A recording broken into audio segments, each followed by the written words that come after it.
When it comes to cars that people either love or hate, there's not much more divisive than a Toyota Prius. And it's pretty clear with this latest generation that Toyota heard the haters. I mean, take a look at it. It no longer looks like that super green mobile of Prius past. And also, as you're gonna find out, it's no longer dog slow. So the question is, did Toyota do enough to convert those haters? Well, that's what we're gonna find out today by taking a look outside, inside. I'm gonna show you some of the features and technology they pack into this thing. We're gonna try and throw a bike in the back to see how usable or not it is. And then most importantly, we're gonna take it out on the road to see what it's like to drive. Starting first with the exterior, because how can you not? This thing is basically a spaceship. Everyone that I've shown this vehicle has been pretty amazed at how it looks in person, and also been very surprised to find out that it is actually a Prius. Super sloped roofline. Of course, they're going for massive aerodynamic advantages here to improve the efficiency of this vehicle, and it also gives it this sort of wedge shape. LED lights in the front, and here in silver with the black accents, it kind of has a nice contrast. I would love to hear from you in the comments below as to what you think about the styling of this thing. It is most certainly a statement. Is it good or is it bad? Leave a comment below. 4 wheels and tires with this vehicle. You're getting 19s with this limited and upper trim models. The lower tier LE models will get 17-inch wheels, and these are Michelin primacy tires like every other Prius. They are 195/50 19. So I'm going to be curious to see what these are like out on the road from a road noise perspective, but also how these are going to ride, being that they're 19-inch wheels. Outside of the styling, the other biggest change that the latest generation Prius has is right here. This is now a 2-liter gas engine combined with a couple electric motors in this all-wheel drive model. You have almost 200 horsepower. It is a massive jump compared to the last generation Prius. So this will now do 0 to 60 in 7.2 seconds. So it's going to get you up to speed on highway speeds so much quicker, as we'll see out on the drive. And what's nice is they didn't sacrifice fuel economy either, because fuel economy is also up. You can get up to 57 city and 56 miles to the gallon highway with the front wheel drive model. Massive, massive numbers. So not only a huge improvement in efficiency, but also performance as well. Hopping into the Prius is where we start to get a mixed bag of results. Starting first with the good, I will say that this feels like a pretty well-made vehicle. It's pretty solid. There's not a lot of creaks and rattles. You start to get in here and try and move some of this stuff around. It's very solidly mounted, and that's in contrast to the Corolla that I just drove. If you're cross-shopping this with a Corolla hybrid, which you might do, and you might wonder why spend the extra money on the Prius compared to the Corolla hybrid. Well, a lot of that comes down to build quality. This feels a lot more solid. Even when you close the door, it's more of a thud than just like a rattle. So that's positive, but some of the design decisions in here really have me kind of wondering what the heck they were thinking. Starting first with the entry point, not sure if you saw me have to kind of fold my body to get into here. I have hit my head on this A-pillar several times getting in this vehicle. Because of this super slanted roof to get the better aerodynamics, they've really cut down on the size of this entry point. So if you're taller, you really have to fold yourself in. And even if you're not tall, you kind of have to watch your head on this A-pillar. The gauge cluster itself is another point of frustration for me, because it is not visible through the steering wheel like every other car. They decided to move it up for some reason, and it does not move with the steering wheel. So when I get the steering wheel to the point of it being comfortable for my driving position, I can only see about half of the gauge cluster. So I could barely sometimes make out the speed, and there's a bunch of other information on the bottom. I'm not even sure what it says because I can't see it. So that's a very strange decision, as is putting this volume knob all the way over here to the right. Yes, it's physical, which is nice, but why is it not on the left side of this screen?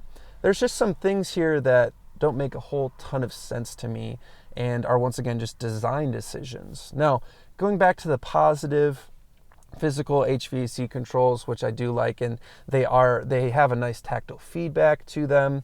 The rest of the vehicle from a seat perspective, These seats look quite nice, they feel quite nice. In the higher trims you can get them ventilated, and in the medium trims you can get them heated.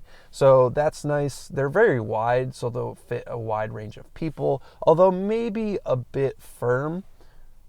The other thing that's worth mentioning about seating is the back seats. Similar to the front entry point, the rear entry point is actually even worse to get yourself in. And then once you're in, if you're tall at all, your head will hit the ceiling. So maybe too much compromise, in my opinion, for that ultimate inefficiency. I think they could have really sacrificed 1 or 2 mpg to make this a more livable and easy to get in and out of vehicle. But those are my opinions. I just bring these things up to say that before you just order one without sitting in one, make sure that you actually go and check one out to see if it's going to work with your body type. Now, before we take this thing out on the road, let's try and throw a bike in the back and see if it'll fit. When it comes to compact cars, you certainly don't expect to be able to fit a bike in the back without some level of disassembly. And that's no different here with the Prius.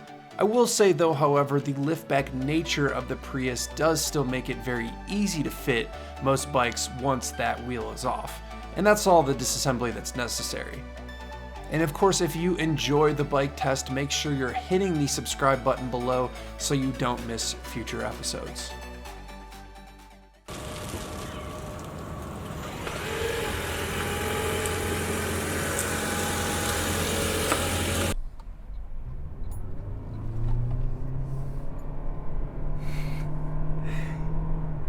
If a new car comes out, like a latest generation car comes out, and it has maybe 5, 10, 15, 20 horsepower or more, you know, that's pretty typical, right? And maybe 20 horsepower would be a lot for most cars.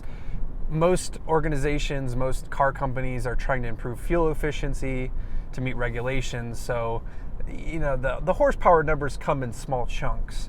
But if a car company as big as Toyota and as big of a product as Prius comes out and says, we just made the latest generation with 50% more horsepower, immediately I'm a bit skeptical, right? I mean, this is honestly kind of crazy. This car previously combined for about 121 horsepower before. Now it has 196, give or take, depending on which model you get. That's like 70 horsepower.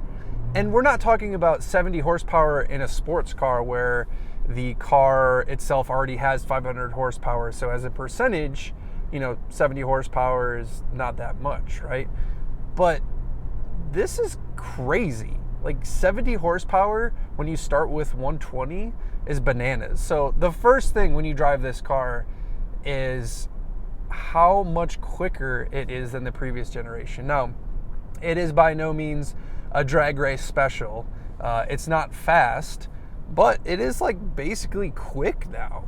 And to go from being just ridiculously slow to now being kind of quick is just kind of wild to me. And it's, like I said, the first thing that you really notice with this vehicle, the electric motors give it a nice low down torque push, and then the gas engine, while it doesn't make a great noise, it will propel the car and continue to propel the car. So, you know, straight away, the biggest change, of course, is the horsepower, and it is very much apparent, really transforms the car. Now, the transmission and the CVT, all that's the same. It sounds the same. It's the same experience of a sort of weed whacker at full throttle when you get on it. But it's a Prius. I mean, what more do you expect? You don't expect a sort of very inspiring noise. So that is all completely okay, and I'm a huge fan of the fact that they delivered more horsepower but got better fuel economy somehow. So that part is all as advertised. How about the rest of the car? Well, I talked about it early on, and specifically when you compare this to something like a Corolla or a Corolla hybrid, you know, where's the extra money go? This is a pretty refined driving experience, especially for the money. And that's because there's not much road noise. There's not much vibration or harshness. There's basically no wind noise. And what's nice about that is the fact that you basically have two different advantages with aerodynamics. You have the advantage of it being more efficient because it produces less drag, therefore you get better fuel economy. But you also have the advantage of the fact that it makes less wind noise because there's just less air resistance with the car, right? So it's kind of a crazy thing, or kind of beneficial in both ways. So very little wind noise, very little road noise from these tires. It's a pretty well insulated experience. And that's what you want in something like this, right? You want something that is going to be insulated from the outside world. The suspension itself is slightly on the firmer side. I think maybe more firm than it needs to be for a Toyota Prius. No one is sort of driving these things on a canyon road expecting to have a super sports car experience, but it does handle quite flat, and the chassis itself feels extremely rigid. So you have this combination of basically a faster driving experience from the new engine and electric motor, along with a better handling experience. This car feels pretty transformed to me. I've driven Priuses of previous generations and just been absolutely like lulled to sleep. I mean, you expect that kind of thing, so it's acceptable, but with this car, it's not bad. And like I said, it does this kind of good mix of being sporty enough to where it doesn't just like lean over in a corner, but also not too sporty to where you're gonna hate the ride. The ride is not the most refined experience, of course. When you're paying a starting point of like $26,000, what can you expect? But overall, it's pretty solid. Now, the refinedness, the engine, all that stuff is good. What about the cons? And I've touched on a lot of these. The visibility with the gauge cluster is very annoying to me, and I struggle to say that that's a deal breaker. It's kind of a big deal when you can't really see the screen in front of you. So that would really kind of bother me quite a lot. The visibility otherwise in the front is pretty good, but in the back, this super sloped roof line, the way the hatch is designed, you can't see a ton back there. And there are a lot of cameras, like good backup cameras. This upper tier model has a 360 view camera, which is very helpful. And I would say borderline needed or required with this car, just because the visibility is so bad. And I guess that's ultimately the question that you need to ask yourself if you're considering this vehicle. A lot of people use a Prius for things like Uber. And if you cannot fit anyone over 5'10" in the back, this is not going to be a very effective Uber vehicle, is it? If you put people in the back at all very often, not sure this is the right choice for you. And that's a bit of a bummer, because everything else about this, for the most part, is very, very good. It's just these little nuances of design decisions that really have me scratch my head. But for the money, it's hard to complain about. You know, this car sells in mass numbers, so they have a huge engineering budget to put forward to it. And it clearly shows, right? Like, there's been a lot of engineering to be able to get a car to get 57 miles to the gallon city. But at the same time, I just don't understand why they couldn't do simple things like have a traditional gauge cluster or have a back seat that people could actually sit in. So, bit of a mixed bag there. Ask yourself what you really use the car for. If it's just commuting and it's just you, maybe your significant other, yeah, perfect. I mean, save money on fuel. This thing sips fuel, just like absolutely sips fuel.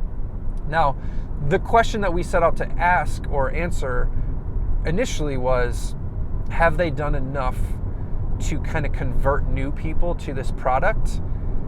And I gotta say, I think they did. Obviously, time will tell as to whether or not people will be buying this vehicle. But right now, where I'm sitting, if your apprehension was the car is way too slow, I couldn't possibly drive a car that slow, this is just as quick as like pretty much any other regular car on the market now. It also looks a heck of a lot better. It doesn't look like the super tree hugger mobile of previous. People seem to really like the way this thing looks.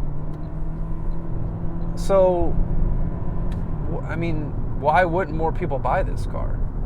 It seems just like to make a ton of sense. Now, the big question is, can they produce enough of them? Because I think there is already a huge demand for this car. There's a huge demand for the last generation car. Well, now they've made it better, so more people should be buying it. But all we hear about all the time is always supply shortages. That's just the world we live in now. So will they be able to make enough of these to satisfy the demand? That's what I'm quite curious about, because I think if you can get into this car for sub $30,000 or around $30,000, I mean, it's a no-brainer for a commuter.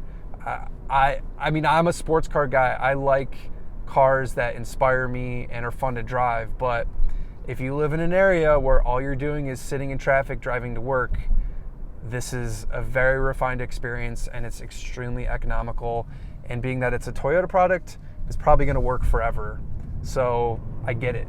Like, I get why people buy this, and I personally would now not mind if I had a commute.